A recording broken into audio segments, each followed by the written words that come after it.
For antiwar.com, I'm Scott Horton. This is Anti-War Radio.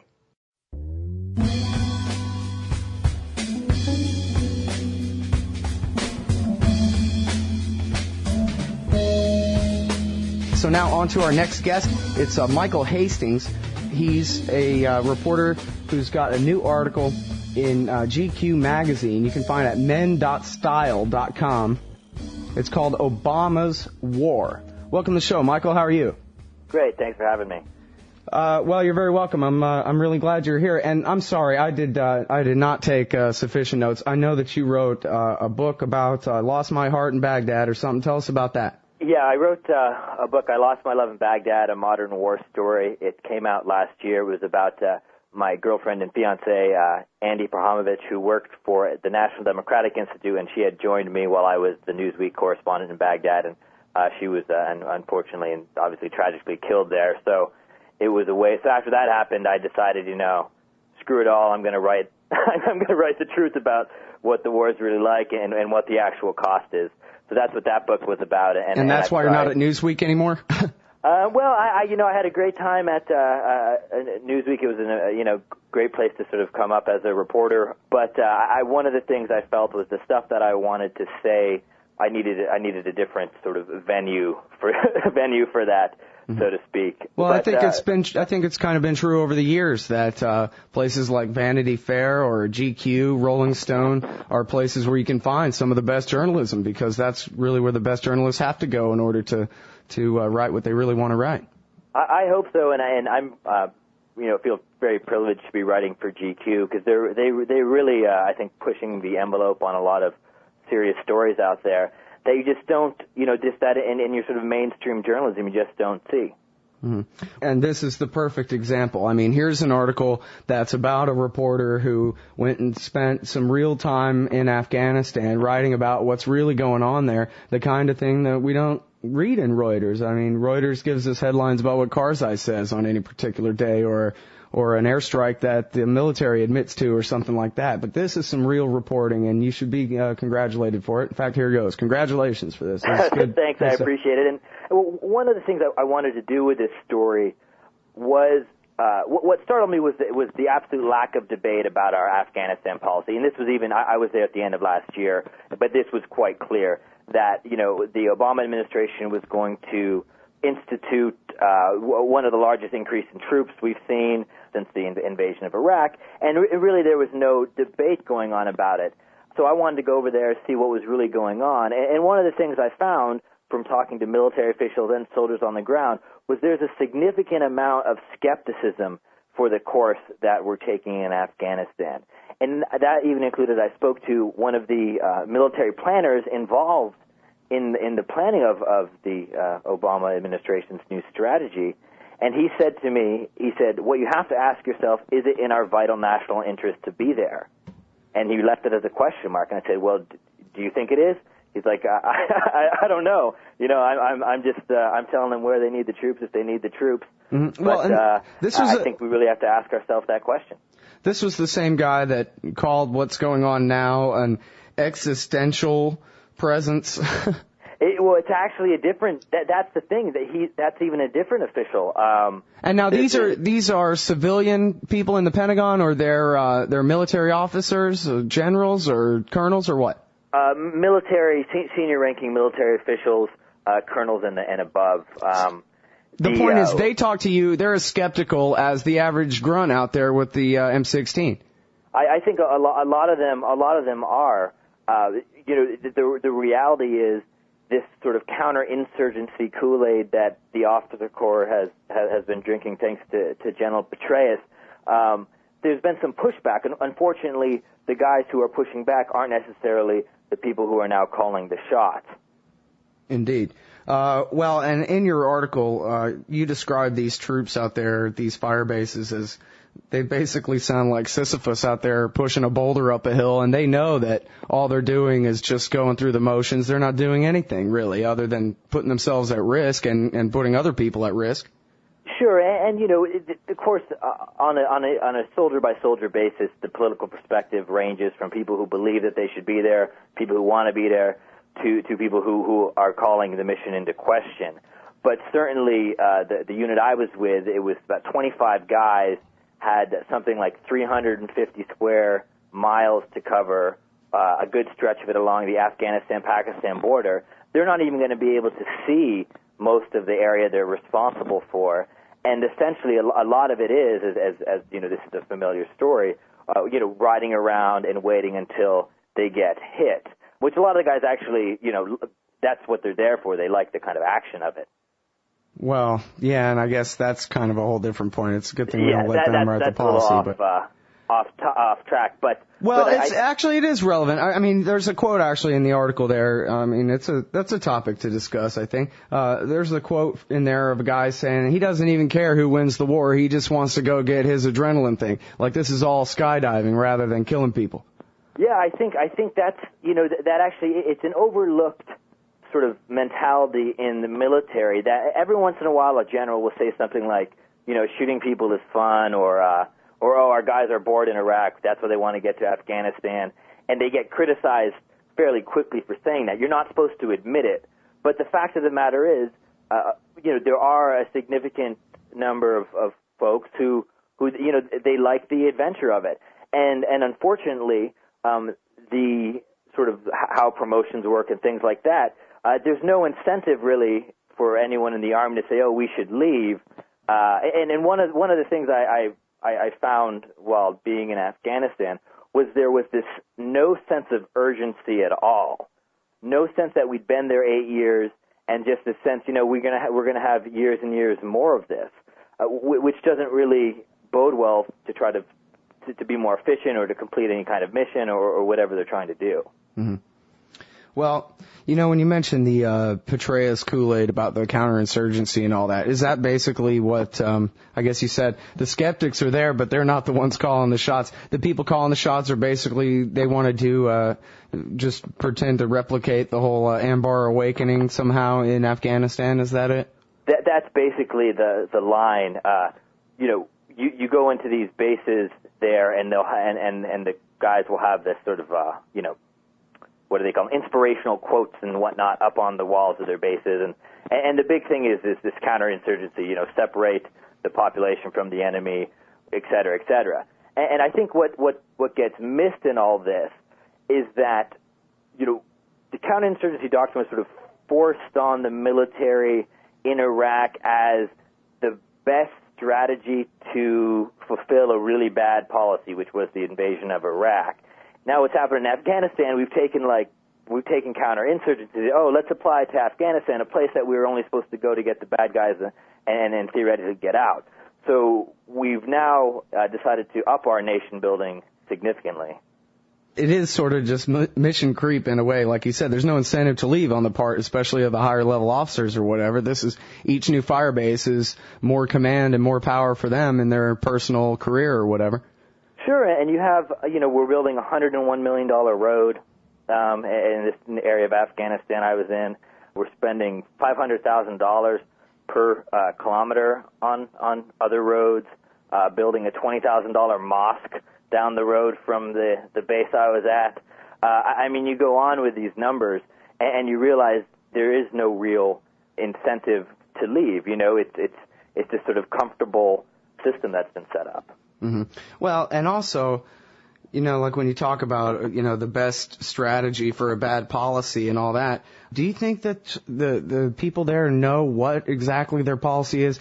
For example, there's been a lot of coverage, or at least some coverage, about proposals by the Saudis to try to split the Taliban of Afghanistan and of Pakistan away from the Arab, Egyptian, and Saudi friends of Osama, and somehow put an end to that conflict. Then there's others who say, no, we need to split the Taliban in half by Pakistan and Afghan factions. And then others say, no, we need to split the hardcore Taliban from the people who are just the tag-alongs. Have any of these policies actually been decided on, or do you know what's going on with that stuff? Well, certainly the U.S. military leadership will say there is no military solution, which means that they're going to have to negotiate, right? And every Afghan official I spoke to said, no matter how many troops you send, it doesn't matter. We don't even want more troops, really. What you guys need to do is start negotiating with the Taliban. So, essentially, what this escalation is that we are going to be fighting over the next 2 years. It's going to be heavy fighting. Make no doubt about that. In the last 3 months have shown that. We're going to be fighting so Hamid Karzai can be in a stronger position to negotiate with the Taliban eventually. That's what we're fighting for. Wonderful. Well, that makes perfect sense, right? Yeah, of course. And that's what the surge in Iraq was, consolidating, Prime Minister Maliki's power. And so they're in a stronger position to negotiate with the Sunnis. I mean, I think when we actually talk about what's actually happening in language that sort of lays it out clearly, rather than the rhetoric that often all these issues get discussed, I think it puts things in perspective somewhat. Mm-hmm. Well, and Afghanistan is not Iraq, and I don't know that, is it even possible really to make a parallel between, say, the minority Sunni insurgents in Iraq and the majority Pashtun insurgents in Afghanistan? I don't think it is. And the American jail, I mean, a lot of them are smart guys, and they'll say, Afghanistan's even more complex than Iraq. They don't really know exactly who they'd have to pay off and what sort of tribal disputes they're going to have to get involved in to sort of secure some sort of peace, which leads me to believe that I don't think that the chance of success for any of this is quite dubious. The Obama administration's pitch has been, we have more realistic goals than the Bush administration. But if you actually look at what the Obama administration wants to do, not only do they want to establish some sort of democracy in Afghanistan still, they want to transform its economy off a sort of an opium drug economy to some sort of other economy. And then they want to go to Pakistan and tell Pakistan, look, we know you have a long history with your army and ISI and the army and their intelligence service and their connection to these Islamic extremists, but we want you to change your entire culture and start helping us out rather than worrying about India. So not only are we changing the government of Afghanistan fundamentally, we're also now added on this attempt to really fundamentally change the government of Pakistan. Mm-hmm. Well, and isn't that an interesting point? Because on one hand, we're actually also, we're arming both sides, but there's this whole new nuclear deal with the Indians, who are still outside the Non-Proliferation Treaty, but got a nuclear deal anyway. And from what Eric Margulies tells me, the Pakistani military point of view or Pakistani intelligence point of view is if there's a war with India, they have to retreat into Afghanistan. They can't let Afghanistan fall into the hands of, or not completely at least, into the hands of a pro-Indian president like Karzai. They have to continue to make sure there's no real monopoly state there, because that's their, retreating ground in the event of a nuclear war there. Yeah, and I think that's critical for us to remember that Pakistan's main foreign policy worry, which and almost certainly will always be India, they're not too concerned about the Islamic extremists. In fact, they're friends with a lot of the Islamic extremists. And for Americans, it's a sort of strange common sense thing where one would have if you reverse the situation, if you said to our most conservative members of American society are right wing, or even left wing, or people who really have strong principled beliefs, and if the Pakistani military came over here and said, "Hey guys, we're going to give you $10 billion so you stop worrying about abortion, gay rights, and Mexico," we'd laugh in their faces and say, "What are you guys talking about?" But in fact, we think we can do that to Pakistan, if that makes any sense. Mm-hmm. Well, I guess according to your article, you spent your at least quite a bit of your time right there near the Afghanistan-Pakistan border. Right. In your wildest dreams, could you see maybe sending in some special forces guys and getting rid of the last Arab-Afghan army, Friends of Osama type excuses for the continuation of this occupation? Because that's the only end game, right, is to get Goldstein, and that way you don't have the permanent excuse to stay forever. Sure, and I think that is the most sensible plan, would be to get our guys out and hit these safe havens, the so-called safe havens that they have there. But I literally was right on the border, spent the night on the border at this Afghan border outpost with Americans and these Afghan border police, and you could see the Pakistani military checkpoint about a mile or so away. And what the Afghan captain told me, who ran this border post, he said, "Oh yeah, Pakistan wants to keep us destabilized. Pakistan wants to destroy us." And in fact, Pakistan not only is involved in the attacks on that particular outpost. And I said, okay, maybe he's this Afghan captain. What does he know, etc. The next morning, of course, we get attacked, and the people who attacked us must have walked right in front of the Pakistani border outpost. So there's the question of sort of untangling all these alliances and what side people are really on becomes extremely difficult, but near impossible for Americans to get involved in. And I think it certainly makes more sense to go after people we know or we think we can go after rather than try to reshape tribal areas and things that have never really been governed in this hope to sort of get rid of these safe havens. Mm-hmm. Well, I don't know exactly what the opinion polls say. I guess I'd have to imagine that my position of get all forces out yesterday is probably a minority one. But, when we talk about, well, I guess I brought it up, but the different kind of plans for negotiation of whether to split the Taliban from the Arab Afghans or whether to split them from themselves or each other or whatever, those kinds of things. It seems like, just kind of basic common sense, what the average American would favor there is go after Osama and Zawahiri and their, couple of dozen friends that are left that are from the actual Middle East, and forget the Taliban and then get out of there. Right, and I think that is what some of the military officials that I've spoken to would agree with, in that what we found out both in Iraq and Afghanistan is that we went over on this justification of this is the best way to fight terrorism, but 99% of the people we fought in both those places, they're not the 9/11 kind of terrorists. They're local, they're either local militias, warlords, their own militaristic groups. So you end up, we're engaged in all the, most of the fighting is not with, the guys you mentioned. It's not with the high-value targets or even their, necessarily their close followers. And that's the big lie, so to speak, and what I think needs to be talked about more. Well, what about the drug wars there? I guess, my baseline is to assume that, wow, America invades a country and all of a sudden there's heroin being produced there and a bunch of money made by who knows who. But I wonder if that's just my cynical imagination, or do you know whether there's any kind of American complicity with this giant drug trade beyond their inability to stop it? I doubt there's much real complicity because I don't believe we're that close. We're not close enough to the population to be able to pull off those kinds of things. I can tell you one story about the drug trade. I was in Kabul and I went to a wedding there, and I met a kid in his 20s, and he was introduced to me as, this kid is a drug smuggler. And I said, oh, nice to meet you. And he said, oh, yeah, this kid is a drug smuggler, and his older sibling's in Parliament. He's an Afghan government official, is this drug smuggler's older sibling. And I asked this gentleman, I said, don't the police give you trouble or the Taliban give you trouble? He said, no, one brother police, one brother Taliban, no trouble at all.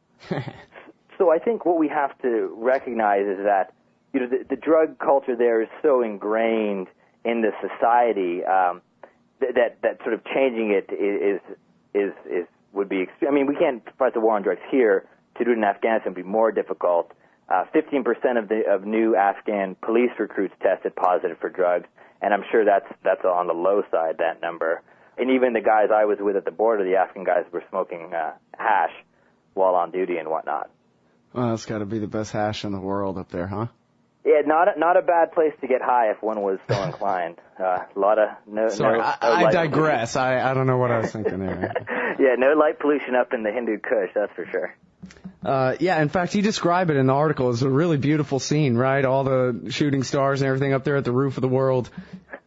There was the shooting stars, there was all the flares, the Americans were shooting to taunt the Taliban to attack. It is a very scenic, I've always thought, and I say this cynically and in jest, that, at least in Afghanistan, it's a scenic war, whereas in Iraq, I don't remember too many moments of beautiful sunsets there. Yeah, it just looks like Houston or something. Yeah, Houston with more concrete.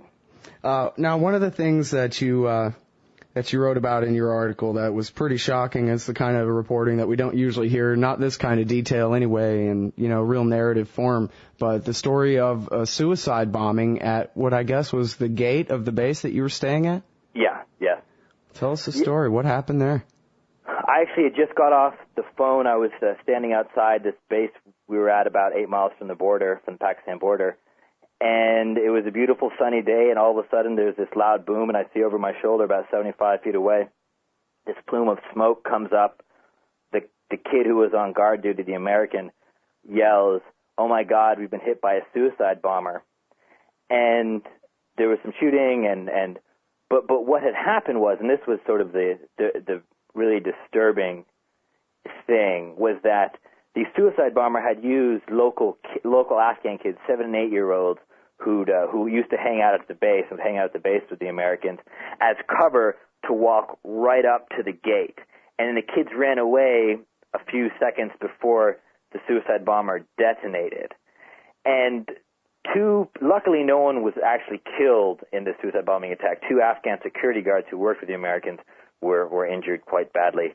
But the more disturbing part was afterwards the cleanup. They had to clean up the suicide bomber because his body had been spread all throughout the base. And to clean up, literally they call it a police crawl, where all the soldiers, all the Americans sort of walk, one step by another step, trying to pick up different parts of the body and to put it in this sort of plastic bag to bury it. And what I remembered about this moment was I saw the guy's leg laying near one of the barbed wire fences, and on his foot was this nice high top with a yellow stripe. And later that day, when the suicide bomber's remains were buried, they had put his high tops on top of his grave about 100 yards from the base. About an hour after that, a couple guys from the village came over to the grave to pay their respects, I guess, looked both ways, then grabbed the guy's high tops and left. Nice. Well, I guess that doesn't sound too much different than America. Stuff like that can happen around here. But no, it's part of a very bleak picture of the country that you paint in the article. And I guess it really goes to the question of whether the Center for a New American Securities Plan for a 10-year occupation in the building of a nation has any credibility at all. Sure, and I think, what I'm always fascinated in is this human aspect of it, and the effects of the violence on the Americans who witness it, on the Afghans who witness it, whether they're children or teenagers or adults. And, this idea that we are going to buy into 10 more years, and 10 years, by the way, that's on the low estimate. You talk to David Kilcullen, who's one of General Petraeus' advisors, or was one of his advisors, but who's also a major proponent of counterinsurgency, and he's a really smart guy, but what he's calling for is literally a 25-year commitment to Afghanistan and Pakistan and the region. So even 10 years is a very hopeful estimate. Well, I don't know, 25 years. I guess there's two directions to go there, really, is for the people who are the members of the cult of Obama, wrap your head around that, another 25 years in Afghanistan. And then, the other question that's obviously raised there is whether the American empire can maintain for 25 years in Afghanistan. It's not like South Korea where we're basically invited, or, Okinawa or something we're talking about here. This is the graveyard of empires.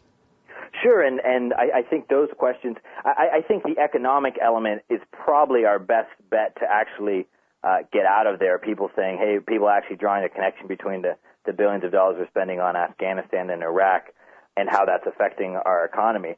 But I was with an American captain who actually looked out along the Afghanistan-Pakistan border and said, I think this is going to be the new DMZ, is what he called it. This idea that there will be this permanent presence. Now, will the fighting be that bad for all those years? Probably not. I mean, it will probably get to a level of violence that I'm sure that our military officials and government officials hope just stays right below the radar, which seems to be, if you're only losing like 11 people a month, that seems to be okay. You get up to 20, 25, 30, 40 Americans a month, then the alarm bells seem to sound. But, I don't know what it is about Afghanistan. I was talking with a friend about this, but there's something it has like this vortex where every empire seems to somehow find a reason to go there. Whether it's the British Empire in the 1800s or the Russians in the 1980s or us now, they all have what seems like a really powerful justification to be there at the time. And then, you look back on it years later and you ask yourself, what were we really doing there? Yeah. Well, and it's no mystery why it's such a hard land to conquer. I mean, first of all, I guess you can speak to the geography of the place and what it might be like trying to fight a war up a mountainside. And then, secondly, as Eric Margulies, who spent an inordinate amount of time in that part of the world, explains, these people really like to fight, and there's really nothing that's much better fun than shooting a foreign occupier to death. I mean, what else are you going to do on a Saturday? That's the way they look at the world, and always have. And when they're not fighting foreign occupiers who for some reason are drawn there, they're fighting each other. And it's always has been. It is a very different culture, and it's almost amazing to see, when we got hit on this, when we were at this border outpost, literally, this guy in flip-flops, this Afghan guy in flip-flops, just laughing, jumping on the machine gun, shooting, where it would be hard to imagine any American shooting a machine gun in flip-flops if they had the choice. I mean, but that gets to this point of it's a different culture, different mindset, and of course you're going to, attack the foreign occupier. That's what occupations breed. Yeah, absolutely. I think it was Margulies who wrote about, and this would have been back in the 80s in the war against the Russians, wrote about an Afghan villager who had a mortar on his back and climbed over 3 mountains it took him a whole week to walk all the way, and then I guess he got to a place and they had the launcher there to fire this one mortar down at a Russian base. And then turn around and walk back again. And that's the kind of single-minded determination that cannot be overthrown short of hydrogen bombs, doesn't sound like to me anyway. No, and it's true. And I think if you go back and read all the Vietnam literature and you substitute Vietnam for Iraq or Afghanistan, it's the same kind of sort of official thinking that drives our policy. All the countries are different, but the way we think about these problems has stayed the same. It's just common sense. If a foreigner, same with the Viet Cong or insurgents in Iraq or in Afghanistan, you have a much greater stake if it's your country. If you're defending your land, you're going to fight you'll fight forever, basically, unless, as you said, there's overwhelming forces used. But politically, we're not going to use overwhelming force. So it's that problem of how do you face the guerrilla army. And the answer usually is, as I think it was an Israeli military historian said, counterinsurgency is usually, the history of counterinsurgency is usually written by the losers. And I think that's the case, unfortunately, here. All right, everybody. That is Michael Hastings, and the article at GQ is called Obama's War. You can find it online at men.style.com. And do you have your own website, something I can refer people to? I don't, but if you go to the GQ article, I appreciate all the traffic there. All right. Well, thank you very much for your time on the show today. Thank you for having me. Appreciate it.